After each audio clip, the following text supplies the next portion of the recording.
प्यारे दोस्तों, एक अमीर लड़का एक मौलवी साहब की बेटी पर फिदा हो गया और कुछ ऐसा किया कि जिसे सुनकर आप भी हैरान रह जाओगे। वीडियो में आगे बढ़ने से पहले अगर आपने हमारी आज की वीडियो को लाइक नहीं किया तो जरूर लाइक कर लें। अगर आप हमारे चैनल पर नए आए हैं, आपने इसे सब्सक्राइब नहीं किया तो अभी सब्सक्राइब कर लें और आइंदा आने वाले ऐसे ही वीडियोस की नोटिफिकेशन के लिए बेल आइकन को क्लिक करना न भूलें। तो चलिए आज की वीडियो को शुरू करते हैं। दोस्तों, किसी गांव में एक मौलवी साहब काफी सालों से रह रहे थे। मौलवी साहब के साथ उनकी बीवी और बच्चे भी रहते थे। मौलवी साहब की एक बेटी थी जिसका नाम अनम था। पहचान को छुपाने के लिए इस नाम को बदल दिया गया है। अनम बहुत ज्यादा नेक, सुलझी हुई और सलीकेदार लड़की थी और वो मौलवी साहब की इकलौती बेटी थी। जब अनम बड़ी हुई तो उसकी खूबसूरती के चर्चे सब तरफ होने लगे। उसी गांव में एक रईस का बेटा रहता था जो बहुत बिगड़ा हुआ था। वो ऐसी ऐसी महफिलों में जाता जहां शराब पीना आम था। उसके बहुत सारी औरतों के साथ नाजायज ताल्लुकात भी थे। एक दिन गलती से रईस के बेटे ने अनम को देख लिया। हालांकि अनम बहुत ज्यादा पर्दा किया करती थी। अनम को देखते ही वो उसके प्यार में पागल हो गया। यानी अब रईस का बेटा हरदम अनम के ख्यालों में खोया रहता। ये देखकर एक दिन उसके दोस्तों ने उससे कहा, तुम तो एक रंगीन और बदमिजाज लड़के हो, फिर तुम्हें ये मौलवी की बेटी कैसे पसंद आ गई? ये सुनकर उस रईस के बेटे ने जवाब दिया, ये सब तो मैं दिल बहलाने के लिए कर रहा हूं। तो उसके दोस्तों ने कहा, अगर तुम मौलवी की बेटी को अपना लेते हो तो फिर तुम्हें ये सब बुरे काम छोड़ने पड़ेंगे। ये सुनकर रईस का बेटा गुस्से से लाल हो गया और कहने लगा, तुम लोगों को मेरे मामले में कुछ भी बोलने की जरूरत नहीं है। मेरा जो भी जी चाहेगा मैं वही करूंगा। उसके दोस्त चूंकि उसके खर्चों पर पला करते थे, इसलिए उन्होंने दिल ही दिल में सोचा, ये तो अक्ल का अंधा है। अगर इससे ज्यादा बहस करेंगे तो ये हमसे नाराज हो जाएगा और हमें खर्चा पानी देना बंद कर देगा। इसलिए वो उस रईस के बेटे से कहने लगे, यार हम तो मजाक कर रहे थे, तुम बिल्कुल सही बात कर रहे हो। उसके बाद एक दिन उस रईस के बेटे ने अपनी मां को मौलवी साहब के घर अपने रिश्ते की बात करने के लिए भेज दिया। मौलवी साहब ने यह सुनकर कहा, मुझे इसके बारे में सोचने के लिए कुछ वक्त चाहिए। मैं इसके बारे में अपनी बेटी की मर्जी जान लूं, उसके बाद ही मैं आपको कोई जवाब दूंगा। फिर मौलवी साहब अपनी बेटी के पास गए और कहने लगे, बेटी, गांव के एक रईस आदमी की बीवी अपने बेटे के लिए तुम्हारा रिश्ता लेकर आई थी। तो ये सुनकर अनम ने कहा, अब्बा जान, वो लड़का एक नंबर का अय्याश और बेकार इंसान है। अगर आप मेरी मर्जी पूछना चाहते हैं तो मुझे ये रिश्ता हरगिज मंजूर नहीं है। इतना सुनते ही मौलवी साहब कहने लगे, बेटी, तुमने तो मेरे दिल की बात कह डाली।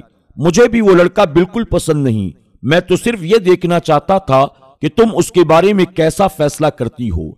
अपनी बेटी का जवाब मौलवी साहब ने उस रईस ज़ादे के घर भिजवा दिया। जवाब सुनकर रईस का बेटा गुस्से से लाल हो गया और अपनी मां से कहने लगा, उस लड़की ने मुझे ठुकरा कर बहुत बड़ी गलती की है। अब मैं उसे पूरे जमाने में जलील और रुस्वा करके रख दूंगा। ये सुनकर उसकी मां ने अपने बेटे को बहुत समझाया, बेटा, अगर आज तुम एक सुलझे हुए नेक इंसान होते तो वो लड़की तुम्हें किसी भी सूरत में नहीं ठुकराती। आज हमारे पास किस चीज की कमी है? मालो दौलत, गाड़ी बंगला, नौकर चाकर, सब कुछ हमारे पास है, लेकिन एक लड़की के लिए मालो दौलत से बढ़कर उसका हमसफर होता है। ये सुनकर उस रईस ज़ादे ने अपनी मां पर भी बहुत गुस्सा किया, क्योंकि वो सच सुनना पसंद नहीं करता था। उसने कहा, मैं उस लड़की को सारे जमाने में बदनाम करके ही रहूंगा। लेकिन उसको ये नहीं पता था कि इज्जत और जिल्लत देने वाला अल्लाह तबारक तआला है। अगर अल्लाह किसी को जलील करना चाहे तो कोई भी उसको इज्जत नहीं दे सकता, और अगर अल्लाह किसी को इज्जत देना चाहे तो फिर पूरी दुनिया मिलकर भी उसे जलील और रुस्वा नहीं कर सकती है। दोस्तों, वो रईस का बेटा हर रोज अनम को बदनाम करने के लिए नए नए बहाने तलाश करने लगा। अनम को जलील और रुस्वा करने के लिए अजीबो गरीब बहाने सोचने लगा। कभी वो खुद खत लिख देता और पूरे गांव में शोर मचा देता कि ये खत उसको अनम ने लिखा है। कभी वो अनम पर कोई और झूठा इल्जाम लगा देता कि रात को इतने बजे अनम मुझसे मिलने के लिए आई थी। इस तरह उस रईस के बेटे ने हर तरह के इल्जामात मौलवी साहब की बेटी पर लगाने शुरू कर दिए, मगर पूरा गांव उस लड़के को अच्छी तरह से जानता था कि ये लड़का कितना बिगड़ा हुआ है और कितना बेकार इंसान है, इसलिए कोई भी उसकी बात पर यकीन नहीं करता था। सब जानते थे कि ये लड़का झूठे इल्जामात लगा रहा है। दोस्तों, कुछ दिनों के बाद मौलवी साहब अपनी बेगम और बेटी के साथ अपने चचाजाद भाई के बेटे की शादी में गए थे। एक हफ्ते के बाद जब वो वापस अपने घर लौट रहे थे तो घर आने के बाद अनम के पेट में हल्का सा दर्द होने लगा। मौलवी साहब गांव ही के एक हकीम के पास अनम को लेकर गए। हकीम ने अनम को कुछ दवाइयां वगैरह दी और मौलवी साहब को तसल्ली देते हुए कहा, कोई बड़ी बात नहीं है, आपकी बेटी कुछ दिनों में ठीक हो जाएगी। ऐसा करते करते 5 महीने का वक्त गुजर गया। 5 महीने के बाद अनम के पेट में दोबारा दर्द होना शुरू हो गया। इस बार दर्द बहुत ज्यादा था, जिसकी वजह से अनम बेहोश हो गई। अब अनम का पेट भी फूल चुका था। मौलवी साहब दोबारा अनम को साथ लेकर उस हकीम के पास गए। इस बार उस हकीम ने देखते ही ये दावा कर दिया कि अनम पेट से है, क्योंकि अनम के पेट के अंदर हरकत हो रही थी। अब आपको ये भी बता दें कि ये उस वक्त की बात है जब अल्ट्रासाउंड की सहूलत नहीं हुआ करती थी। दोस्तों, जब हकीम के मुंह से ये बात सुनी तो मौलवी साहब शर्म के मारे पानी पानी हो गए और गुस्से में अनम को अपने साथ लेकर वापस घर आ गए। जब इस बात की जानकारी उस रईस के बेटे को हुई तो वो भागा भागा हकीम के पास पहुंचा और उसको कुछ पैसे देकर इस बात का पता कर लिया कि मौलवी साहब की बेटी को क्या तकलीफ है। हकीम ने उसे सारी बातें साफ साफ बता दी। ये सुनकर रईस का बेटा बहुत खुश हुआ, क्योंकि वो तो ऐसे ही मौके की तलाश में था कि वो किसी तरह से अनम को बदनाम कर सके। अब रईस के बेटे के दिमाग में एक शैतानी बात आई। उसने गांव के एक शख्स को कुछ पैसे देकर कहा कि वो पूरे गांव में इस बात को फैला दे कि मौलवी साहब की बेटी रईस के बेटे के बच्चे की मां बनने वाली है। बस फिर क्या था, ये खबर पूरे गांव में आग की तरह फैल गई। जब गांव के लोगों ने ये खबर सुनी तो वो सच का पता लगाने के लिए मौलवी साहब के घर पहुंच गए। मौलवी साहब का झुका हुआ सर देखकर वो सब लोग समझ गए कि ये खबर वाकई सच्ची है। इसके बाद उन्होंने न सिर्फ मौलवी साहब को मस्जिद की इमामत से हटा दिया, बल्कि ये भी कह दिया कि 2 दिन के अंदर अंदर गांव को खाली करके यहां से चले जाओ। इधर जब अनम की मां ने अपनी बेटी से उसके बारे में पूछा तो अनम कसमें खाकर कहने लगी, अम्मी, मैं सच कहती हूँ, मुझे आज तक किसी ने छुआ भी नहीं है। मुझको नहीं पता कि ये सब कैसे हो गया। इतने में मौलवी साहब हाथ में तलवार लेकर आ गए। वो अपनी बेटी का सर कलम करना चाहते थे, तभी उसकी मां बीच में आ गई और कहने लगी, मेरी बेटी बेकसूर है और मैं इसको साबित करके रहूंगी। अनम की मां ने एक हकीम के बारे में सुन रखा था जो बहुत ही ज्यादा मशहूर हकीम था। उसके बाद मौलवी साहब और उनकी बेगम अनम को साथ लेकर उस हकीम के पास पहुंचे। हकीम ने देखा कि अनम का पेट फूला हुआ है, उसके अंदर से हरकत भी हो रही है। फिर उस हकीम ने एक कमरे में एक बकरा ज़बह किया और दूसरे कमरे में एक कुत्ते को काटा। उसने बकरे का गोश्त मौलवी और अनम को पेट भर के खिलाया। खाना खाने के बाद हकीम ने अनम से पूछा, क्या तुमने कभी बगैर बर्तन के किसी घड़े या नहर का पानी पिया है?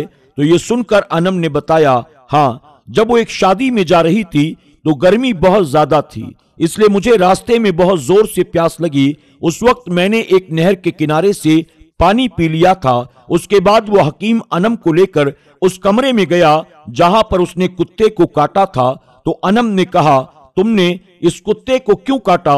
इतना सुनकर वो हकीम कहने लगा, आपने जो अभी गोश्त खाया है वो इसी कुत्ते का था। दोस्तों, हकीम ने उन्हें बकरे ही का गोश्त खिलाया था, लेकिन कुत्ते का इसलिए कहा ताकि अनम को जोर से कै यानी उल्टी आ जाए और उसके पेट का सारा कचरा बाहर निकल जाए। और फिर वही हुआ। कुत्ते का नाम सुनते ही अनम को जोर जोर से उल्टियां होनी शुरू हो गई। पहले तो अनम के पेट से बहुत सारा गंदा पानी बाहर निकला, फिर अचानक एक बड़ा सा मेंढक बाहर निकला। ये देखकर मौलवी साहब बहुत हैरान हुए और हैरानी से पूछने लगे, हकीम जी, ये सब क्या है? हकीम ने बताया, दरअसल जब अनम ने उस नहर का पानी पिया था तो एक छोटा सा मेंढक जो अंडे की हालत में था वो पानी के साथ अनम के पेट में चला गया। फिर वो मेंढक अनम के पेट में परवरिश पाने लगा और इस तरह से वो मेंढक बढ़ता बढ़ता पूरा मेढक बन गया और अनम का पेट फूलने लगा और बिल्कुल ऐसा ही लगने लगा जैसे कि अनम हामिला हो। इसके बाद जब गांव वालों को इस हकीकत का पता चला, उन्होंने उस रईस के बेटे को पकड़ लिया। उसको लोगों ने बहुत मारा पीटा, फिर उसको पकड़कर मौलवी साहब के घर लेकर आए। गांव वाले मौलवी साहब और उनके घर वालों से माफी मांगने लगे और कहने लगे कि असल गुनाहगार हम नहीं बल्कि ये लड़का है। दोस्तों, इसमें कोई शक नहीं कि इज्जत और जिल्लत देने वाली जात अल्लाह तबारक ताला की है। अगर अल्लाह ताला किसी को इज्जत देना चाहे तो कोई भी उसे रुस्वा और जलील नहीं कर सकता, और अगर अल्लाह किसी को जलील व ख्वार करना चाहे तो पूरी दुनिया मिलकर भी उसे इज्जत नहीं दे सकती है। दोस्तों, उम्मीद करते हैं कि आज की हमारी ये वीडियो आपको जरूर पसंद आई होगी। आज की वीडियो के बारे में आपकी क्या राय है, कमेंट बॉक्स में जाकर जरूर कमेंट करें। अगर आपने हमारी आज की वीडियो को लाइक नहीं किया तो अभी लाइक कर लें। अगर आप हमारे चैनल पर नए आए हैं और आपने इसे सब्सक्राइब नहीं किया तो अभी सब्सक्राइब कर लें और जाने से पहले बेल आइकन को भी जरूर क्लिक कर दें ताकि आइंदा आने वाले नए वीडियोस की नोटिफिकेशन आप तमाम को बआसानी मिल सके। आज की वीडियो में बस इतना ही। बहुत जल्द एक और नई वीडियो के साथ आपकी खिदमत में हाजिर होंगे। तब तक के लिए हमारी पूरी टीम को इजाजत दें। अल्लाह हाफिज।